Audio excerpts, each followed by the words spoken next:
let's talk Mike McGlinchey. I've been watching his tape a lot, Dad. I've shown clips, and I've talked to former coaches about him. And this is what we've seen. We see a guy who not only is having the worst season of his career and is the worst starter on the Niners offense, a guy who gets run over every game, thrown on his back multiple times, but a guy who doesn't even seem to fight back anymore. Sure, he's underweight, but when he's in pass protection, he keeps his hands at his knees and he doesn't even get a punch in. Trent Williams does. Joe Staley used to. His method of pass protection is to give ground and hug the guy and just keep backpedaling. Or if the guy goes around him, to turn and chase him after the fact and commit a holding penalty. What I see from Mike McGlinchey is a guy who hasn't taken a stand all year. He keeps letting people push him and punch him, and he just stands there and takes it. And my question is, Mike, how are you not embarrassed when you watch that film? And Mike, do you really want to play football, or are you just a big guy who got drafted in the first round and you're fulfilling your obligation? Because when I watch you on film, you look like you don't want to play football. You're playing a fighting game, and you're not fighting back, Mike. You're not fighting back. That's your key point, Iggy, that it's a fighting game. When you're on the line of scrimmage, it's a fight every time you and the guy who's coming at you. Think of it as the way I would think of it as boxing. A guy punches you, you got to punch him back. Yes. Your defense is to punch him back, not to run away or to get knocked down. You have to, at a certain point, have courage. You have to, at a certain point, say, I'm sick of you beating me. I'm sick of you punching me. Look what I can do to you. And he's not done it. He's not made the courageous choice. He's made the choice to be a victim. And in football, and I would say in generally in life, it's not helpful to be a victim. And he needs to make a new choice, or he needs to get into a new line of work. The only stand he's taken all season is against armchair critics. He went on Twitter to say that he's been unfairly criticized. He went to the press conference to say he's been unfairly criticized. When he has one good game, he tweets stuff about how good he is. That's the only stand he's taken all year. When a defensive end lines up across from him, he's just passive. Iggy, he took one other stand. He yelled at McKivitz in the middle of a play. Correct. He took a stand against his rookie right guard, but not against the defensive end who's whipping him. And one more thing, I'm going to describe it real quick, and I'll show this with Jackhammer this afternoon. The Niners played awful. Nick Mullins, 2 turnovers. Jeff Wilson, 2 turnovers. The offense was really bad. They were still in a position to tie that game at the end. They got the ball. And this is the sequence. 4 plays. First play, screen pass to Brandon Ayuk.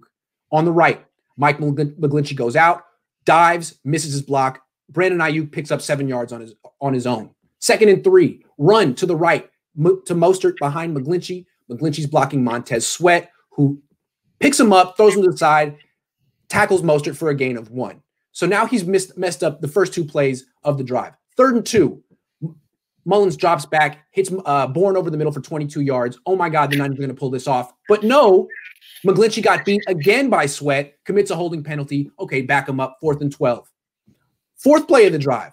This time, Sweat fakes like he's going outside where he just beat him, goes right into McGlinchey's chest, throws him into Nick Mullins, and Nick Mullins has to throw a pass with McGlinchey in his face, blocking him. End of the game.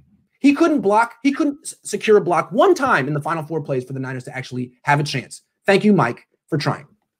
And Iggy, on the holding, was that when they got the long completion down the field? That's right. Which would have been in position to tie the game. They were moving. They were in business, but he couldn't block Montez Sweat one time on the final drive. Not once. So, Iggy, when people say that Mullins lost the game, and of course, he lost the game, but McGlinchey's right up there with him. Right up there with him. And, I got to put Kyle there, too, even though I gave him an A. One bad play call at the wrong time can ruin everything. And, yes, Nick Mullins needs to keep 2 hands on the ball. You need to run the ball in the right situations because that's really the only way you lose. When you pass when you should run. He's a wide receiver at heart, and he's pass happy, Dad. You run to win. Iggy, we'll end this now. I want to speak directly to Mike McGlinchey, and let's end it. Mike, I've never met you. I assume you try hard and you're a very nice man. I'm an old guy. I've been around this a long time. Here's my advice for you, and I hope you listen. Fight back. You need to fight back. In fact, Bill Walsh wanted his offensive lineman to get in the first punch. He always said, get in the first punch. Fight back or even get in the first punch. Finally, have some pride. Have some pride.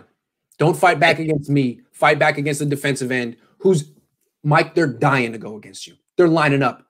They're looking at you like, we got McGlinchey this week. I'm going to get a sack. I'm going to get 2 sacks, and I'm going to get paid. Mike, fight back. You're Cameron right now from Ferris Bueller. I got to take a stand. You got to take a stand. What you got to do is go into the garage and kick that Ferrari out of the garage. Kick it right out. That Ferrari symbolizes you somehow. All right, let's move on. We got some questions. Let's go to them real quick. Gold-blooded says John Lynch is the general manager. He needs to manage Kyle's poor decisions. Yeah, I agree. Hold on. Let me get to RMJ monitoring. Sorry, they're coming in fast. I agree with what you say on McGlinchey, but if this is how he practices all week, is this an O-line coaching issue as well? Does this also apply to the interior O-line? What do you think? I think that's a great point, and the answer is yes, yes, yes. Yes, yes, yes. I can't help but notice that the entire offensive line's play dropped when Joe Staley left. It seems like he really was a coach on the field. So I don't know if he was a coach on the field. I don't know if it's how it works. He may have been, but he established a standard. Right. They talk about holding players accountable. He did that. He did that. All right. Let's keep moving with a couple questions. The next one's from Kyler. On that screen to Ayuk on that drive, McGlinchey slammed his hands on the ground after whiffing the block. He's not a pro. Yeah, he kind of have little temper tantrums mid-play. He does it all the time. Good call. Good job, Kyler. I agree with you on that. Let's see. Final one. There is a way to fix McFloppy. You do what we did to Pettis. Mike, you're returning this kick or trade him to the Bachelorette like Rodgers. Wow. Hey. Okay. All right. Thanks a lot. That was a really creative suggestion.